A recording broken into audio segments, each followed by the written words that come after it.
the trees down and name the streets after him, same thing. I call to order the May 9th, 2019 meeting of the Moab Planning Commission at 6:01 p.m. First item on the agenda is citizens to be heard.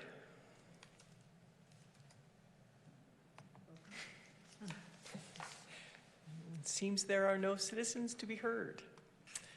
Okay, next item on the agenda is approval of minutes, and we have drafts of the minutes of 28 February, 14 March, and 28 March, and we can move to pass those all at one time if there are no other issues with those minutes. I move that we approve those minutes. Do I have a second? I will second that. All in favor of passing the, let me restate them, 28 February, 14 March, and 28 March 2019 minutes. All in favor? Aye. Aye. Motion passes unanimously. Okay. We are at action item number 4.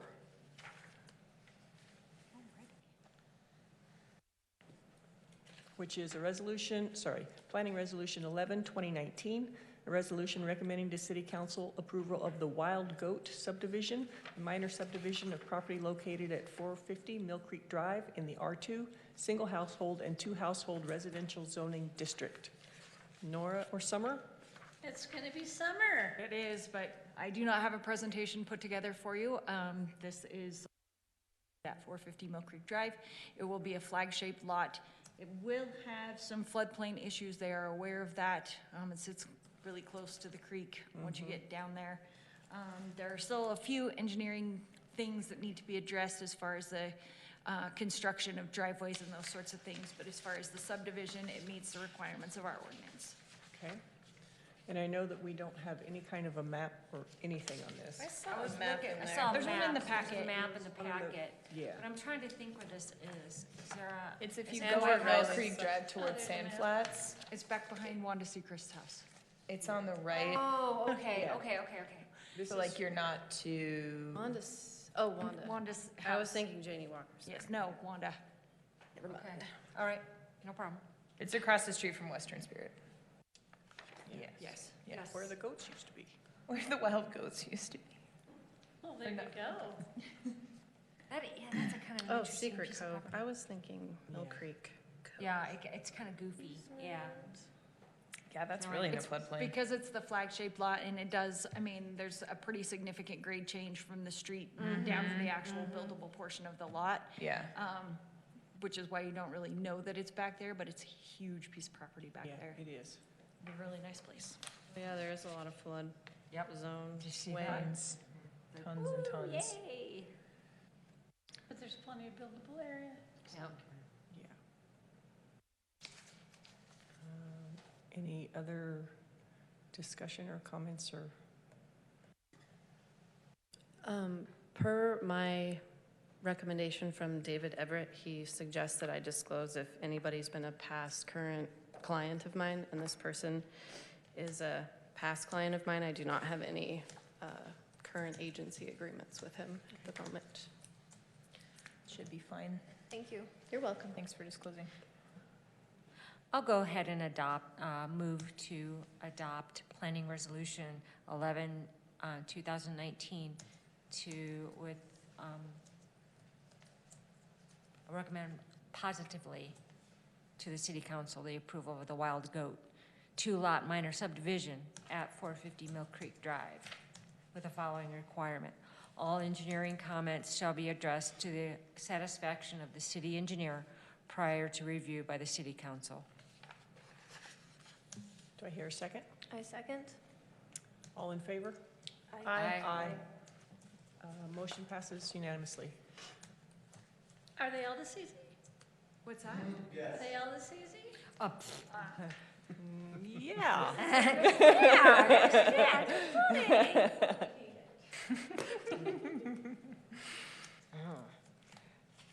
So, I don't often do this, but right there near that property of the Wild Goat subdivision, a couple of years ago, there was a sign on the post that says, "Goats for sale, $25.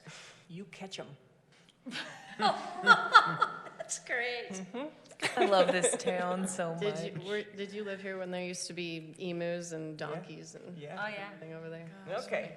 So action item number. I would just You wanna pick be a 'em, you pick spectator. 'em goats. I just want to Get be a chased by a- spectator for that one. I don't need a goat, but I totally want to be the spectator of someone trying to catch one. Yeah. You catch up. You don't ever want to be there for that kind of stuff. I tell you from experience, you don't. Usually the goats win. Yeah, Oh, they the do. goats always win. Goats always win. Scrappy. Yes. Okay, action item number 5. We have a public hearing for proposed ordinance 2019-13, an ordinance amending the City of Moab Municipal Code. And I am not going to It's name okay. these off if I don't have to. There are multiple sections that we are amending, so I'm going to touch base on the highlights of them, of the ordinance.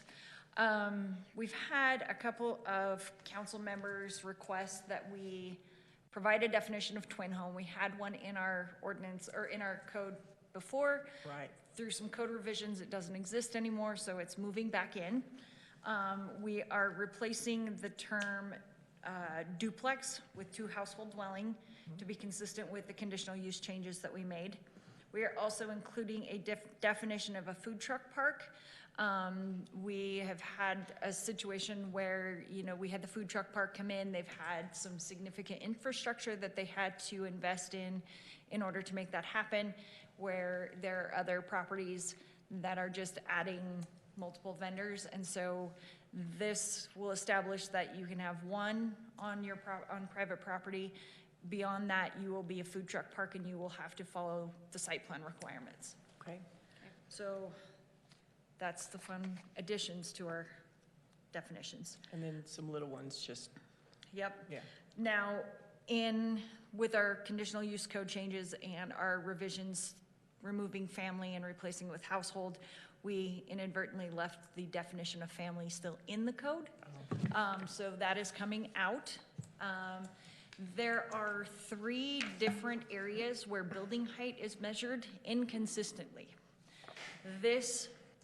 The definition that we are putting in is the most recently adopted building height definition from the Workforce Affordable Housing Ordinance. So it is the most recent.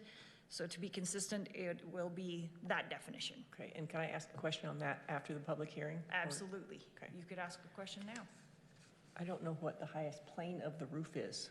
I think, Nora, you might be able to answer that a little bit better, because I'm aware of peak, but not necessarily plane. Plane. And it talks, I know you had said, So it says, building height means the vertical distance as measured from the average finished grade of the building line to the midpoint of the highest plane plane of the roof. of the roof.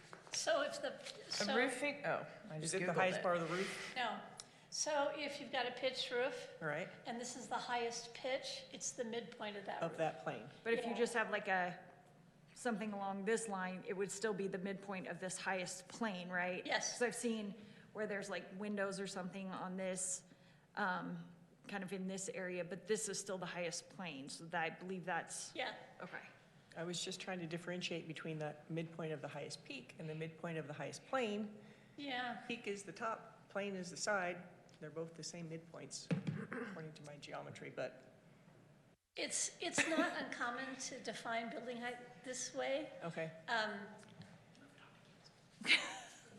Any way you define building height there's going to be arguments for doing Right. it somehow differently. right. But if this is the most current one that people are aware of, it's consistent with Okay, many other places. great. I was just checking out to see what you thought of what plane was and what I thought was. Okay, I'm glad she can explain that to you. Because I was struggling. So in our conditional use changes, the use of boarding houses and bachelor dwellings was removed, but the parking requirement for that was not removed, so that's coming out. There were some weird things just in random sections of the code. 1709-690 said that the Yeah. dwelling unit shall have 700 square feet, which was several revisions ago. right. That's coming out completely. That means we don't have to change that every time we We ever- change the right. size.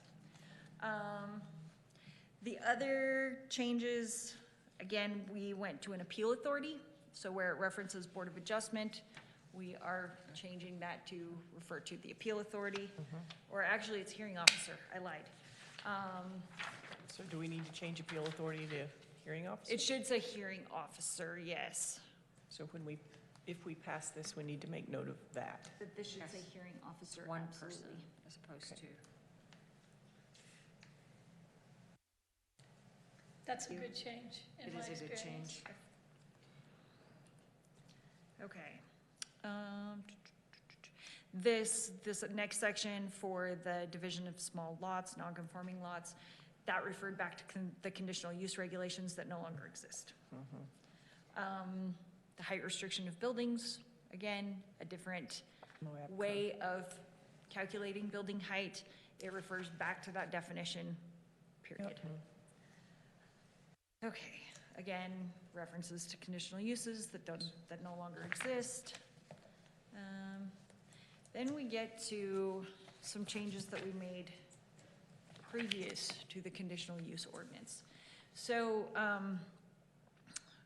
don't know, some of you were here, some of you were not here, but we made some changes, that removed the 12-foot separation between structures from the code in certain areas, but unfortunately, we removed it from one but not the other. So previously, the code required that if a structure was within 12 feet of the primary structure, it was considered part of the main structure and had to follow all main building setbacks. We have no idea where that came from. So a detached garage, for example. Yes. Okay. So if it's within 12 feet of your home, it's considered The house. attached. It was just weird. It doesn't really Okay. make sense.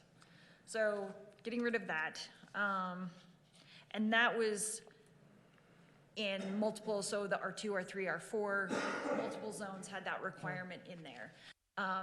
Right now, even with an ADU, we allow it to be close to the front property or the front home. It just can't break the front plane of the main home. So it didn't really make sense that we were requiring that for other accessory structures. So basically, if your storage shed is within 12 feet of your house, it's considered part of your house. Didn't really make sense to us. Okay. Let's see, I think that covers a lot of those changes. So section 17.45.050, the location requirements, you're taking out all of the setbacks. That is for the accessory structures, and if you'll remember, we did the Oh, yeah. accessory structures that if it's over 10 feet, you have a 5-foot setback, and if it's under 10 feet, it's a 3-foot setback. So we already modified that, but then we didn't Take it out there. take that out, yeah. Okay. That takes us through those. Okay. Yes, and we should definitely fix 1772.090 to say hearing officer. Right. I apologize that that didn't And happen. there was, I think there was one more hearing officer There was one at the very beginning of the ordinance. Let's see, let me find that one. Just passed by it. It was in section 1712.080. Undivided lot. Yeah, And that one will refer to hearing officer as well. okay.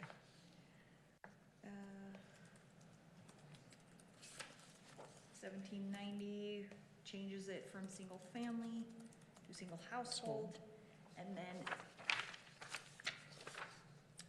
Removes the conditional use. yeah.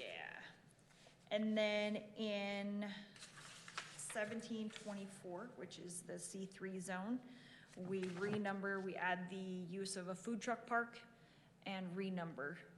So that becomes 9 and funeral establishment becomes 10. What a great zone.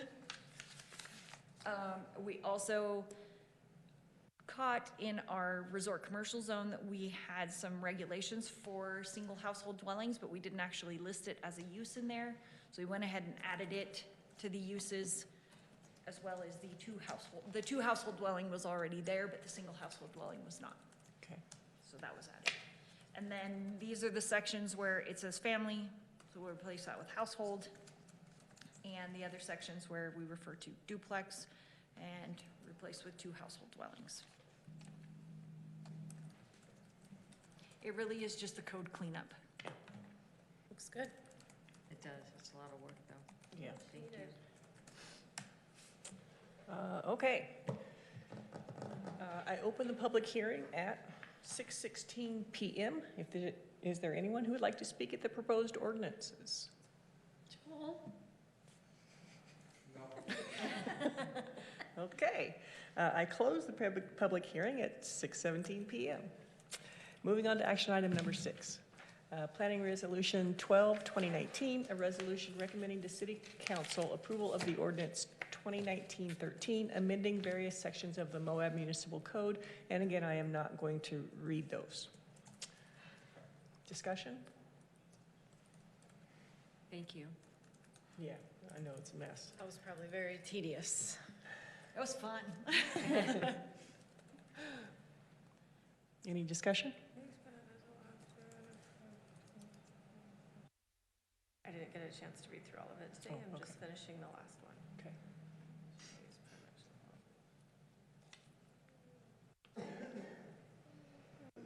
Again, if you move to send it on with favorable recommendation, just make sure that we have that stipulation in there that we switch appeal authority to hearing officer. Okay.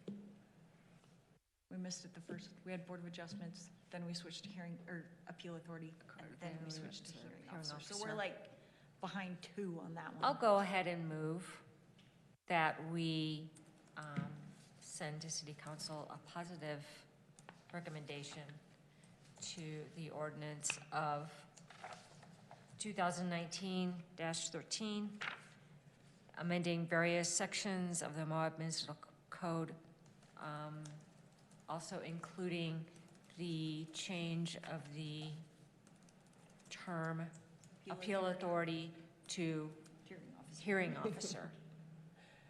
And do I hear a second? A second? Okay, all in favor? Aye. Passes unanimously. We done? Well, I wanted to talk a little bit about the land use stuff that Landmark Design is working on. I don't know who of you have been able to attend some of the, I know you have, you've been great about attending those meetings, and I know that Mary Ann has too. But Are we on there, item 7 now? I'm sorry? Future agenda items. Yeah.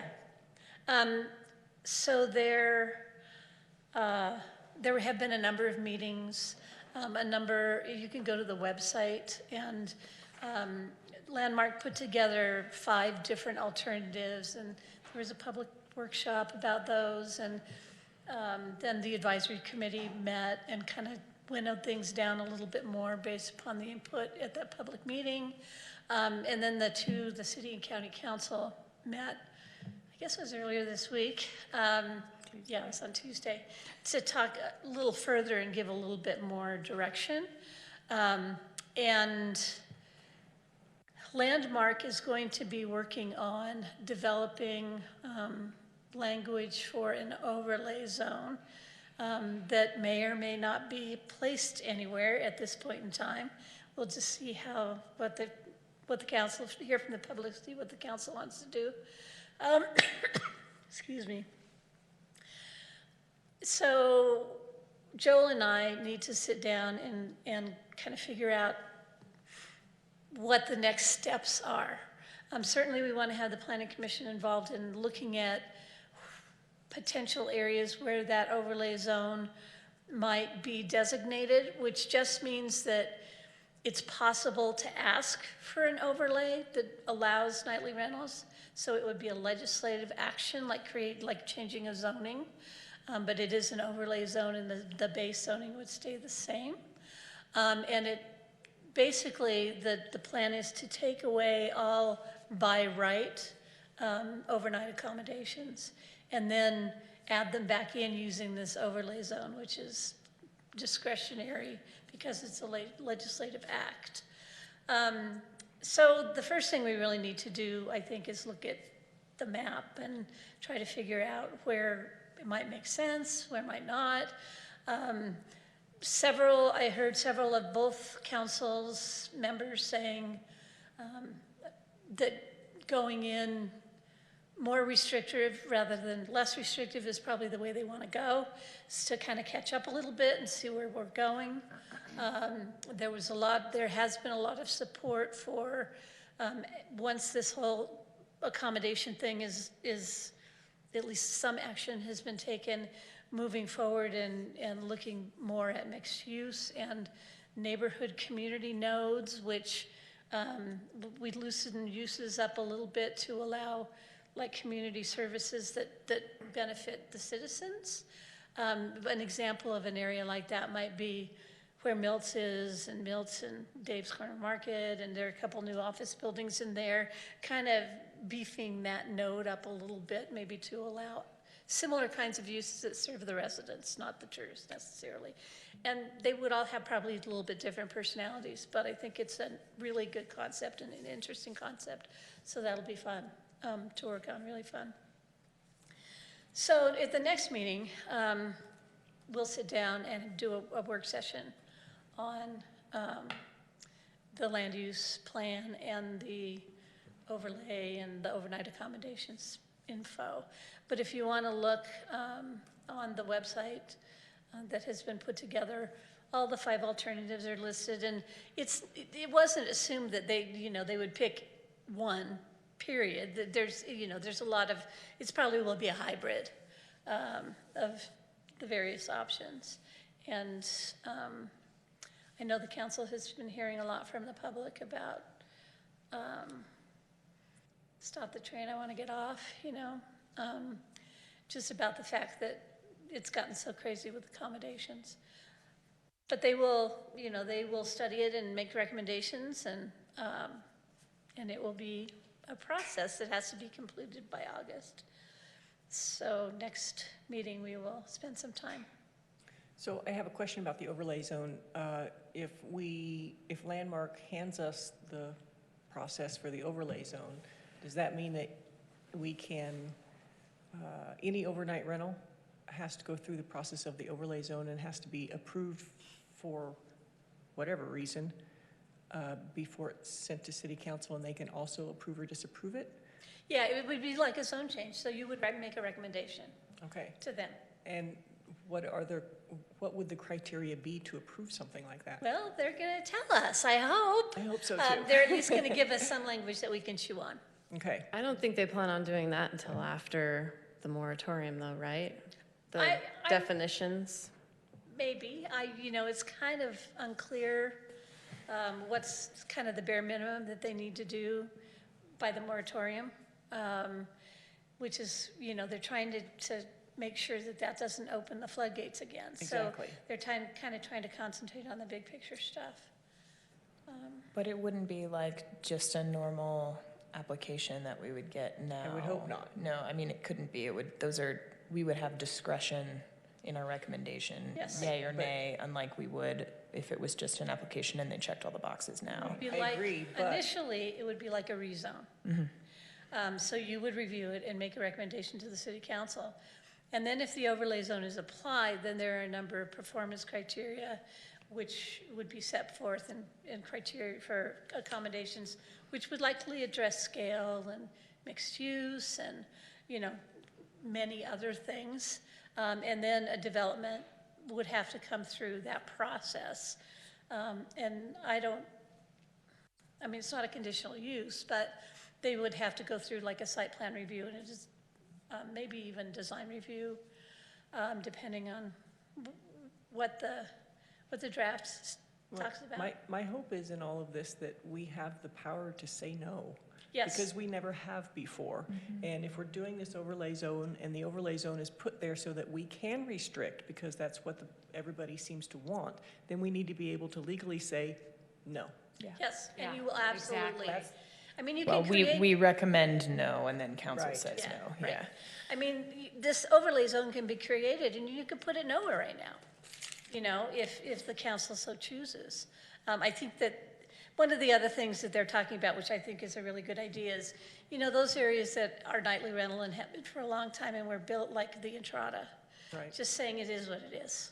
Because right now, if those are made legal non-conforming uses, then every year, it has to continue its nightly rental use, which means if somebody decides they want to rent it on a monthly basis, they'd have to kick them out and rent it nightly, at least, briefly, in order to maintain their non-conforming status. So we don't want to force people into a situation where they can't rent it on a long-term rental if they chose, and they wouldn't lose the right in the future. Or move in and retire in their home in the future. A lot of people buy those with that intention too. They Yeah. want to live here someday when they retire, Right, absolutely. and they rent it until then. Yeah, And I would also like to see all of these overnight rentals, if they change hands,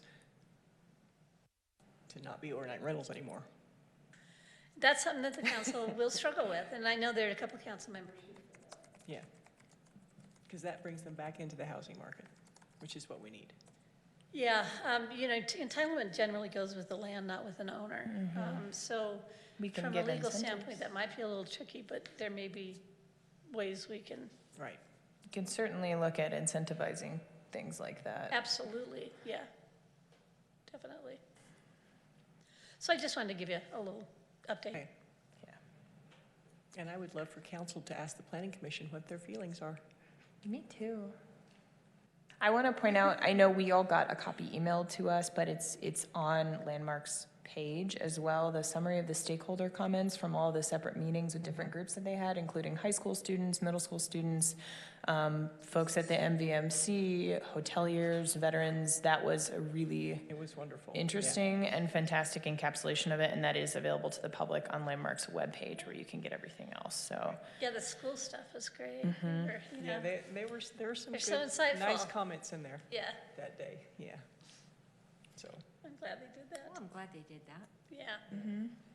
People always leave that out, but it's really important. I mean, super important. And it was Yeah. kind of funny because that particular day I had my seniors in there, and just by happenstance, we had 6 freshmen come in. oh, And so we had this wide range of freshmen and seniors, and so it was interesting to hear fun. the different voices in there. Yeah. Okay, is there anything else that needs to be discussed for the good of the commission? All right, then I pronounce the meeting closed. at Excellent. 6:28.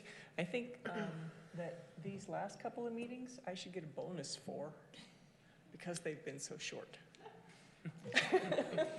I second that. me. I second bonus for Allison. Wait, and